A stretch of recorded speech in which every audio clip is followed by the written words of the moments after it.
Sebenarnya kalau nak diikutkan, saya tak nampak apa pun pergerakan belia ni buat. Sebagai contoh, pergerakan belia ni kurang mengambil tahu tentang aktiviti-aktiviti yang dijalankan oleh anak muda sekarang ini.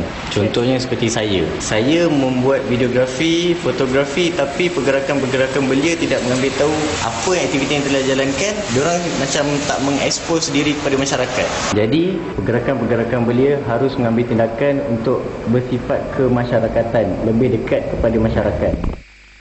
Okey, terima kasih Farid atas pandangan tadi. Saya rasa antara poin yang menarik daripada pandangan Farid tadi, mengatakan dia seorang usahawan menjual barang-barang melalui online dan sebagainya, tetapi tidak mendapat perhatian daripada pertubuhan belia. Seperti yang kita bincangkan tadi Zamsari, mungkin kita boleh membuat sesuatu yang lebih inovatif, kreatif untuk membawa anak-anak muda baru ni, walaupun tidak join kita secara sah dalam menjadi ahli pertubuhan belia PUBG ke, belia Johor ke, belia apa pun sekalipun namanya, tetapi mungkin kita boleh wujudkan rangkaian-rangkaian associate misalnya kepada mereka-mereka sebegini. Saya nak respon tentang sahabat kita yang tadi begitu. Dia kata dia minat tentang videografi, fotografi, tetapi tak ada satu persatuan belia nak approach dia. Okey, kalau tak ada satu persatuan belia nak approach dia, dia buat satu persatuan belia sendiri.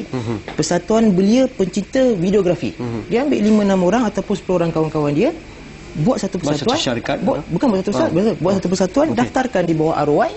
Mungkin ambil cuma 5-6 bulan untuk daftar di sana, dan kelulusan tu diluluskan, dia buatlah satu persatuan Belia Pencinta Videografi. Jadi dia dah ada satu persatuan.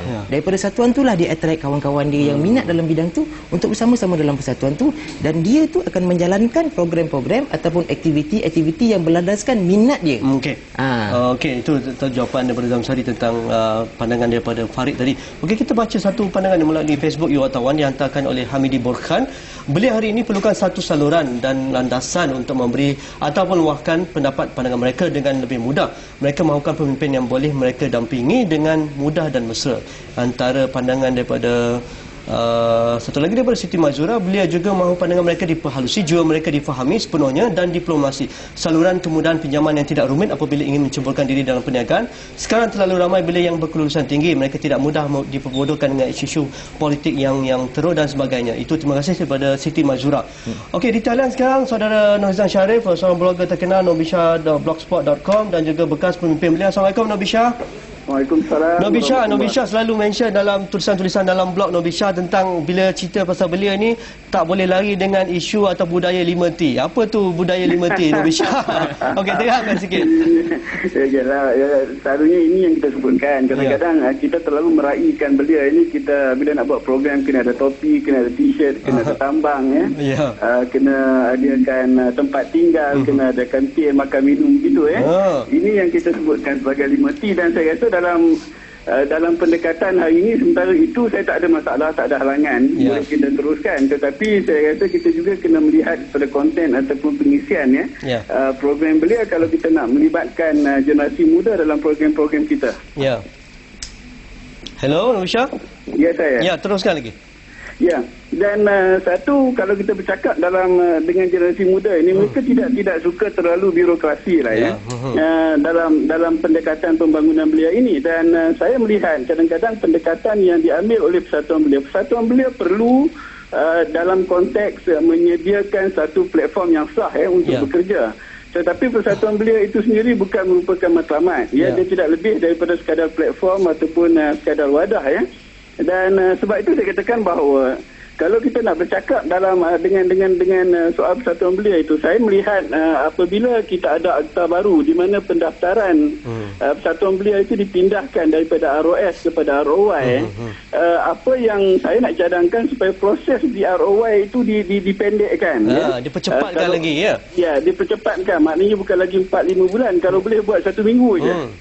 Kerana saya rasa kita luluskan dulu mana Persatuan Belia ada masalah, kemudian kita cancel. Saya rasa kita ambil pendekatan yang berpandangan positif dalam soal itu. Belia hari ini Nobisha begitu progresif. Mereka melakukan sesuatu yang segar, sesuatu yang pragmatik, sesuatu yang jelas di depan mata, sesuatu yang cepat. Tapi jika pertubuhan belia ataupun aktiviti-aktiviti yang dilancarkan, yang dirancangkan untuk belia ini bersifat very artificial, seolah-olah dibuat-buat dan sebagainya, dan banyak sangat kerana hadir birokrasi, bagaimana mereka nak masuk arus perdana, sedangkan yang menjadi ahli pertubuhan belia ini tidak seramai yang berada di luar pertubuhan belia?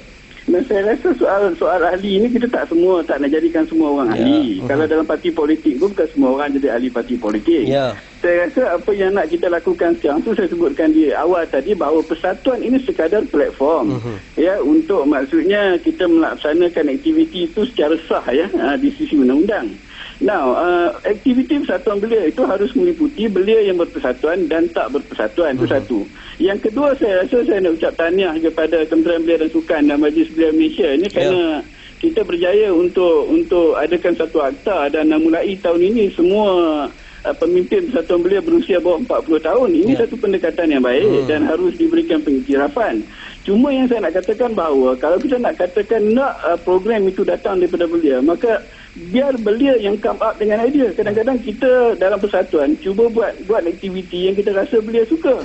Berikan peluang. Saya melihat dalam Facebook sebagai contoh kalau kita lihat dalam wartawan Facebook, banyak sekali pandangan diberikan. Banyak idea, banyak pandangan yang menarik.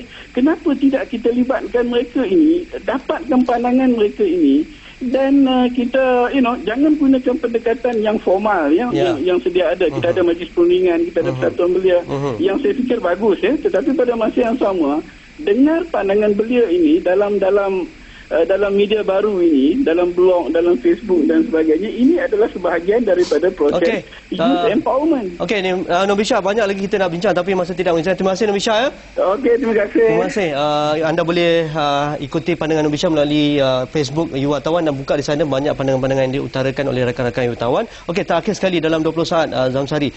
Orang muda hari ini mereka nak sesuatu yang real, sesuatu yang betul-betul jelas di depan mata mereka, sesuatu yang tidak ada kosmetik dan sebagainya. Jadi bagaimana cabaran pertubuhan belia dan cabaran belia hari ini supaya generasi belia ini, generasi orang muda menjadi satu penyumbang terbesar kepada pembinaan negara bangsa yang bagus pada masa akan datang. Saya melihat dari sudut bukan apa yang negara boleh bagi pada kita, tapi apa yang kita boleh bagi pada negara. Okey, sebanyak 11.2 juta adalah merupakan belia di Malaysia ini. 11.2 juta. Satu yang boleh banyak. Okey. Kerajaan telah memberikan banyak input ataupun bantuan kepada persatuan belia ini.